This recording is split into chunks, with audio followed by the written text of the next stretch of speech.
paano sumaya.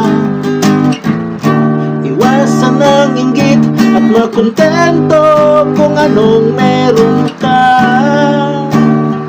Kung anong meron ka. Dahil di pare-pareho ang guhit ng ating palad. Para tayong isang aklat na may kanya-kanyang pahina. Simple lang naman kung paano sumaya.